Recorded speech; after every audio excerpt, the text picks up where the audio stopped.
我发现呢，大部分的观众朋友们都对这个白海豚台风没有感觉啊，因为呢，今天24节气的立秋啊，结果受到白海豚台风外围沉降的影响。第一个，今天给桃恰痒痒；第二个，温度超级高。今天的最高温啊，尤其宜兰花莲啊，出现了焚风的现象，像是宜兰的东澳啊，今天的最高温37.9，花莲的富源37.6，宜兰人工测站36度，马祖36度，然后台北34.8度，这样的一个天气，怎么会让大家有感呢？但是呢，淑丽透过这一张呢，你可以看到这个卫星云图叠加了，就是呢雷达回波图，要告诉大家，今天深夜开始，白海豚的第一波比较明显的外围环流就要影响到北部的天气了。差不多今天深夜开始啊，其实受到呢第一波这样，有没有看到这一条？有没有就开始啊比较主要的，而且呢比较大的降雨就会开始出现喽。因此呢，从今天晚上到明天清晨，甚至明天白天，雨会怎么下，我们真的要好好的提醒大家注意看、注意听。来，雨区预报当中呢，我们可以看到，受到呢现在啊，其实今天都是一些最外围的外围云系的影响，因此呢，今天呢虽然下了一点雨，但是也让大家没有感。但是呢，从今天晚上、今天深夜到明天清晨开始，第一个你会发现，整个受到外围环流的影响，先从北部下，甚至就连中南部地区局部都会出现这种间歇性的降雨了。那明天来说的话呢，就是越晚雨越明显，越晚雨越大。特别是呢，明天就是父亲节的假期，我们一定要特别提醒大家注意哦。特别是在中部以北，如果就降雨来说，还是这一波的降雨热区，那整个中部以北雨势都会比较大，甚至尤其在山区，也就是呢上一次巴威台风雪山山脉迎风面的地区，我们还是要再次提醒呼吁，还是要提高警觉，因为啊这一次呢，整个从明天礼拜六到后天礼拜天，事实上都不排除会有豪大雨，甚至呢局部还有可能会有大豪雨发生的机会。雨讲完了之后，我们要来提醒的就是风跟浪的部分了，因为现在啊，整个白海豚台风距离台湾啊还有680公里哦，但是今天呢，在台东成功附近海域啊，已经出现了6.5米的浪高了。那今天晚上到明天清晨这一段时间，当然随着台风逐渐的接近，浪就会越来越大。那么所以呢，我们可以看到中央气象署对于明天早上啊清晨这一段时间波浪预报的部分，整个台湾的沿海，特别是在北部跟东北部沿海都是呢有4到5米的浪高。当然呢，因为今天呢台东成功这边就已经出现了6.5米，所以局部地区甚至不排除在明天清晨这一段时间也会有出现6米以上的浪高。风的部分呢，大家可能呢现在完全没有感觉，对不对？好，那淑丽要告诉大家，明天早上这一段时间，随着台风啊逐渐的在接近，那么因此风也会呢越来越强。那明天早上啊，风力预估的部分，北部地区啊预计就会有7到8级的强阵风哦。那还有呢，一南一北都会是这一次呢风的强风区，所以除了北部地区之外，南部像恒春半岛也同样会有7到8级。然后呢，高山的部分，尤其中央山脉棱线的部分呢，也要注意，在明天早上就有机会5到6级。那当然越晚这个风还会更强，所以这次在整个父亲节假期，尤其礼拜六、礼拜天，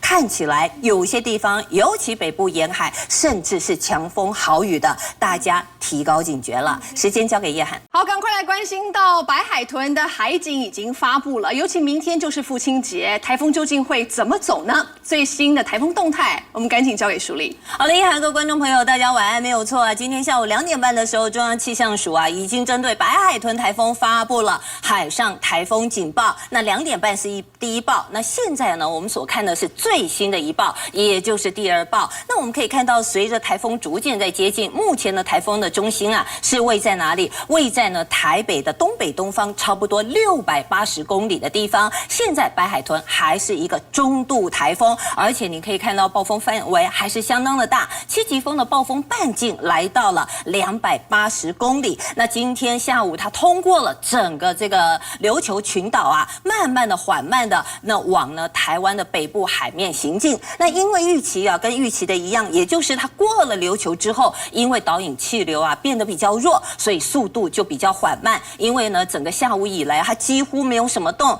时速的话呢也只有10公里左右哦。好，那我们可以看到，如果到了明天傍晚的时候，它其实呢整个暴风圈就已经呢开始进入到台湾的东北部海域，因此现在海上警报的范围是整个台湾的北部海面。那特别提醒，现在海面上的风浪已经明显增强了，甚至啊今天在这个台东的成功海域已经侦测到了6.5米的浪高，台风离台湾现在都还有680公里，这个浪高已经来到了6.5米，所以我们要特别提醒，尤其明天又是父亲节的假期，海边海上活动绝对是要避免的。那接下来我们从卫星云图啊，就要来看看白海豚整个结构的部分。今天下午啊，我们可以看到，事实上呢，整个白海豚它的这个结构上，稍稍有增强哦。如果跟早上比较起来，目前近中心的最大风速来到了每秒40公尺啊，而且环流的情况，现在感受上也是呢，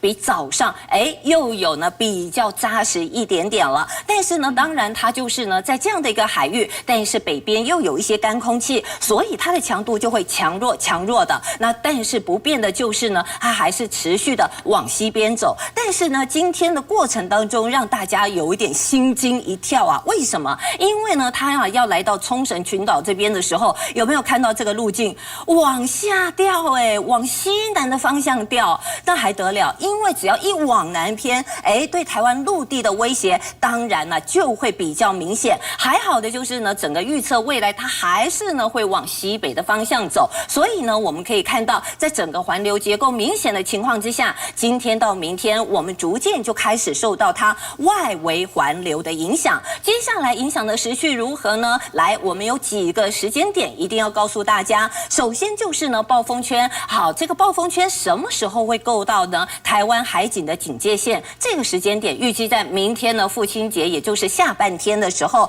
那持续的往西走。接下来礼拜天要注意了，礼拜天呢就是白海豚台风最接近台湾的时候，那差不多呢最接近的时间点是落在礼拜天的傍晚。这个时候你可以看到它的暴风圈几乎呢，离我们呢基隆北海岸的陆地是非常近的，所以大家当然也在问了，到底有没有机会发陆上台风警报？那接下来我们就是且战且观察。为什么？2个最重要的判断点，第一个就是呢，白海豚的台风它的路径会不会往南偏？第二个就是呢，它的暴风圈会不会缩小，还是不会缩小？因为看起来它持续往西边靠，尤其礼拜天的时候呢，按照预报，第一个它的强度会减弱，第二个暴风圈会缩小，所以这个都是我们判断会不会到时候发布陆上台风警报的一个最关键的一个点了。但整体上来说，事实上呢，礼拜一中午过后，在下午的时间，其实它就进入到大陆。那么因此啊，整个呢海上台风警报也就会呢来解除。那现在看起来最有机会发布陆上台风警报的区域是哪里？那就是马祖，所以马祖要特别小心，尤其从礼拜天晚上一直到礼拜一这一段时间，事实上就是马祖，因为在暴风圈范围底下，所以是会有狂风豪雨的。当然，接下来几天的天气，尤其明天又是父亲节假期，我们都要特别提醒大家注意，因为呢受到这个台风外围环流的影响，因此呢，尤其在北部地区有强风大雨，沿海会有强风豪雨。那明天呢，尤其西半部地区，各地其实呢都会有雨，特别降雨的热区会是在中部以北，还有就是山区的部分。整个雪山山脉的迎风面，从礼拜6到礼拜天，不排除有大豪雨等级的雨量。在这样的情况之下，就提醒观众朋友，还是不能掉以轻心，还是做好呢防台的准备。那从礼拜天的晚上到下个礼拜一，台风走了，但是引进西南风，那么因此整个降雨的热区会从呢北部开始转移到南部，尤其南部的山区，甚至到了下礼拜一还是会有豪大雨。这一点我们也特别提醒南部的观众朋友们，要持续锁定这台风的动态。时间再交还给叶涵。